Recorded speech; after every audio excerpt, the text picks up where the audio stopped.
Today we're going to talk about why the Tucker Carlson Fox News situation just isn't adding up. We correct the Mr. Beast misinformation going viral. We break down why grown men are threatening 6-year-old girls just searching for their lost kitty cats, and so much more. Because this is the Philip DeFranco Show. Let's just jump into it. Starting with, schools in Flint, Michigan are taking a unique approach to gun safety. Because there's this fear of kids bringing guns or other weapons to school. And so what they're doing is just outright banning backpacks. And this policy reportedly lasting at least until the end of the year, and the superintendent saying, backpacks make it easier for students to hide weapons, which can be disassembled and harder to identify or hidden in pockets, inside books, or under other items. So now instead, students are allowed to store personal items in small purses, bring lunch boxes, or place their gym clothes in clear plastic bags, all of which will be subject to searches. But schools also might not be the place where you have to worry about your kids getting shot the most. Because in recent weeks, we've seen a number of stories of people just being shot because they went up to the wrong house or the wrong car. And the latest of these stories is luckily just an almost situation. And at the center of it, you have Chris Robbins, a Texas meteorologist with a Facebook account called iWeatherNet that dishes out weather news to over 100,000 followers in Dallas, Fort Worth, and Atlanta. But this week, he made news for something that didn't have to do with the weather. Tweeting, "A child just rang my doorbell. Folks, you do not ring doorbells in 2023. My 6 was loaded. Keep your kids away." Signed, Chris. So as you might expect, there was a lot of backlash here. With people saying things like, stand your ground isn't meant for that, and the way you're nearly threatening anyone, specifically kids, is disgusting, and why some people shouldn't have guns. To which he replied, "I'm not fucking around." So after that, more and more criticism poured in, with Robinson repeatedly updating his original post with more details, saying the kid who rang his doorbell was a little girl looking for her kitten, as if that somehow made him look better, and then adding, "This is not 1972. If that brat rings my doorbell again, tomorrow I will call the police. Take notes." And honestly, I was like, please tell me I'm being pranked right now, because the hole that he was digging himself just kept getting deeper and deeper, with him saying that he warned the girl not to ring the doorbell again or he might pull her hair, causing her to cry, with him later even linking to an article about that 84-year-old white man who shot a 16-year-old black teen in Missouri when the boy rang the wrong doorbell. He finally clarifies, "For the record, I never threatened a 6-year-old, which I think that's what you know you're in a rough spot. You're like, I need to clarify. I did not threaten murder to this 6-year-old looking for a kitten. And adding, "I helped her find her kitten. We got her kitten back. Do not ring doorbells in 2023. Which, yeah, unfortunately may actually be very good advice if we have trigger-happy gun nuts like this motherfucker. Good luck to all you Postmates drivers out there. Jesus. And then this news, these leaks, the general narrative around this whole Tucker Carlson Fox News situation doesn't make sense to me. Or we've talked about it on the show. Tucker and Fox News going their separate ways. It's a mutual decision, wink, wink. Or with how unexpected the announcement was, it seems pretty obvious. There was a pushing out. But also since then, there have been these leaks around Tucker Carlson. Some videos, some text messages, a number of them being used as examples of why Fox News decided, you know what, enough is enough. But the content of these things don't seem to genuinely match up with why they would get rid of their cash cow. Or whether people love him or hate him, you cannot deny his numbers. Like in one of the videos, a bombshell. He's caught on camera wanting to wear a suit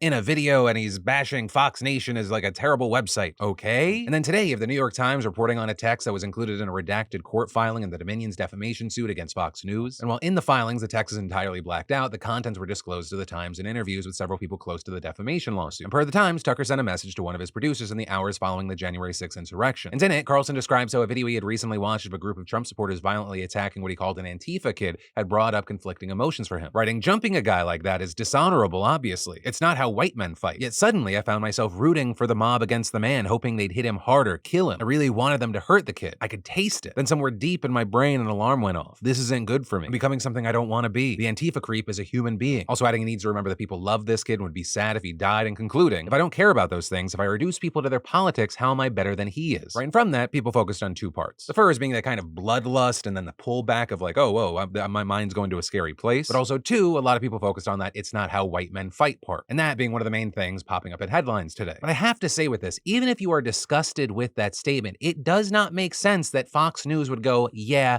that's the line," right? This is a man who largely made a career out of going, "Hey, old white people, scary brown people are sneaking into the country. They're going to steal your jobs. They're going to do God knows what to your daughter. You're being replaced." Right? If you're the Fox News higher ups, like that's not a different guy in the text messages than the guy that you platform to millions of Americans every day. Right? So far, the only different guy we've seen in text messages and on screen is when he's like, "I hate Trump. Can't wait to not have to deal with this guy anymore." Or the stuff he was saying about Dominion, that not matching to what he was saying on TV. Right? And so all of that brings me back to there has to also be something else happening, something else at play. Because this idea that the text message making the rounds today, like that was just too far for Fox News, it doesn't add up. And then, and a lot of you hitting up the text line saying, "Hey, you got to update the Chris Tyson, Mr. Beast situation," with people saying that Mr. Beast kicked Chris Tyson off of his team. Or with this apparently happening after all the controversy over the last couple of weeks, with tons of people attacking Chris online after they revealed they're on HRT, and a number of conservatives specifically angling those attacks at Mr. Beast himself. And when we saw Mr. Beast come to Chris's defense, you had fans going, "Hey, we're noticing that Chris is was not as involved in recent videos and started to wonder if Mr. Beast asked Chris to leave. And actually regarding that, you had Chris release a video. I pretty much told Jimmy,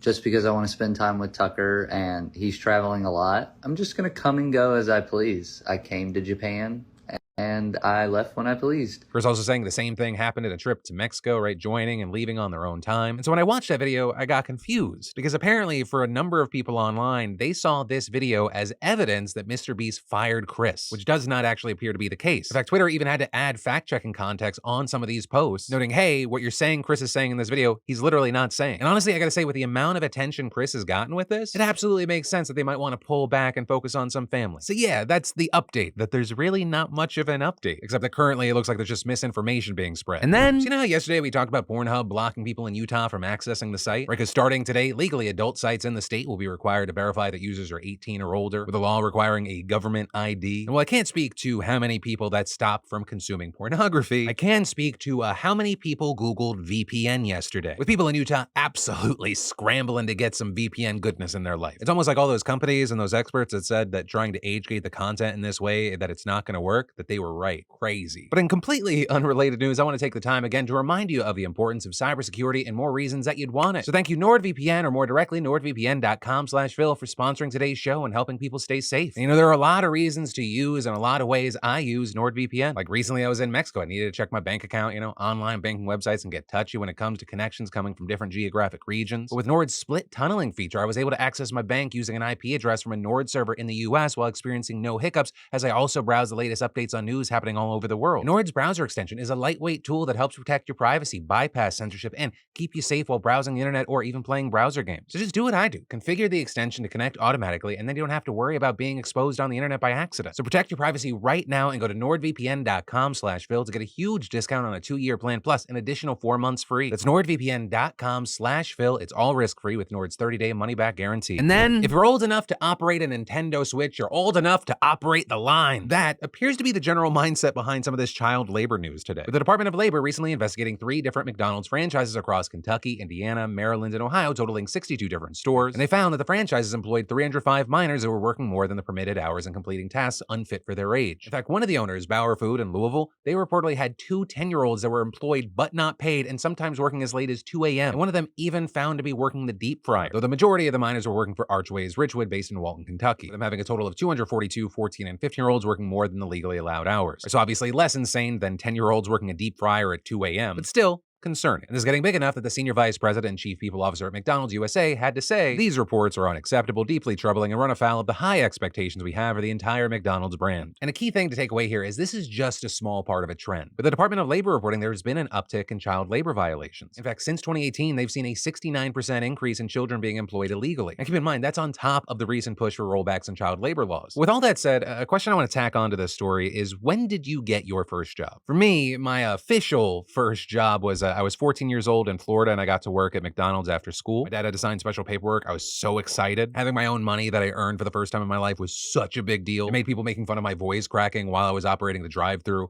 manageable. But before that, my mom had like a plethora of businesses, and she loved to hire me because I worked for free 99. Yeah, I'd love to hear from you. And then that monster who fatally shot 5 of his neighbors in Texas has finally been caught and arrested after a days-long manhunt. According to the county sheriff, Greg Capers, the man was caught hiding in a closet underneath some laundry in a home a few miles from the location of the attack, and adding that the suspect has now been charged with 5 counts of murder and is being held on a $5 million bond. With this, we also got an update to the story around Texas Governor Greg Abbott, where he this week faced a lot of backlash after posting a statement where he described the 5 victims as illegal immigrants, with him now retracting that claim after many accused him of attempting to undermine the lives lost by dehumanizing and needlessly bringing up their immigration status as kind of a dog whistle. And a spokesperson from his office telling reporters any loss of life is a tragedy, and our hearts go out to the families who have lost a loved one. But also going on to say the federal officials had told the governor's office that the victims were in the country illegally, and adding, we've since learned that at least one of the victims may have been in the United States legally. We regret if the information was incorrect and detracted from the important goal of finding and arresting the criminal. Though with how unnecessary it was to mention the alleged legal status of the people who were murdered, you still had a lot of people saying this was a piss poor apology for him having a mask off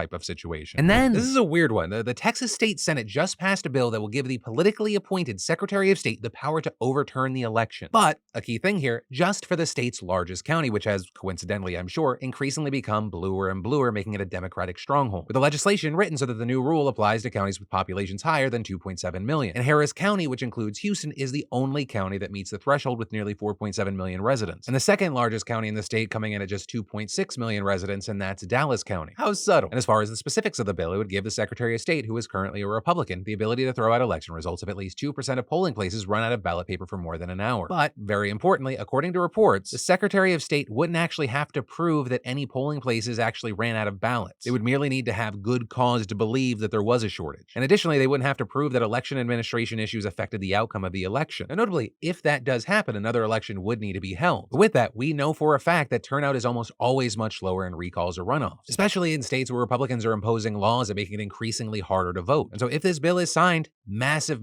news with huge implications for the third largest county in America. And then, Democrats are taking steps to pass a debt ceiling increase bill without Republican support. And in a letter yesterday, House Minority Leader Hakeem Jeffries said that the Democrats plan to file a discharge petition, which if you don't know, because why the hell would you, is a procedural motion that would effectively force a vote on a debt limit increase if it's signed by a majority of 218 House members. A move that would allow Democrats to push forward a clean bill rather than a version passed by Republicans a few weeks ago. And that notably would raise the debt ceiling for a year in exchange for billions of dollars in cuts, rolling back key parts of Biden's agenda, further restricting social programs, and increasing mining and fossil fuel production. But a small but also massive thing here, a discharge petition would still require at least 5 Republicans to sign on. While you literally have hundreds of House members, this could still be difficult given that even moderate GOP members are standing firm in the party's demand that Democrats negotiate with them. But this is Biden and Democratic leadership have repeatedly argued that Congress must pass a clean version of the bill with no Republican conditions, and also accusing the Republican Party of holding America hostage to advance their wish list agenda. And as all this plans out, the country is inching closer and closer to catastrophe, with the Treasury Secretary warning that the U.S. could hit the debt ceiling sooner than expected and as early as June 1st. And then, the Biden administration's worried about our southern border and just struck a deal with Mexico to help keep people out. And that's because on May 11th, the Trump-era Title 42 immigration restrictions for COVID were due to end, with the administration reportedly fearing that this would trigger unprecedented migration flows, so it rolled out a plan to send out troops to the southern border. And it now formalized a deal that would keep asylum seekers from Cuba, Venezuela, Haiti, and Nicaragua from living in the U.S. while their cases are pending. And it reportedly doing so by housing many of them in Mexico, which agreed to accept 30,000 people per month as long as the U.S. did the same. Although that number is misleading. The 30,000 that the U.S. accepts have to be part of a parole program where they apply from overseas and have a U.S.-based sponsor, which is very different from how it normally works, where asylum seekers just show up on your border. That is the group that Mexico would be taking. The deal also leaves a lot of questions, such as what's going to happen to migrants from places like El Salvador, Guatemala, and Honduras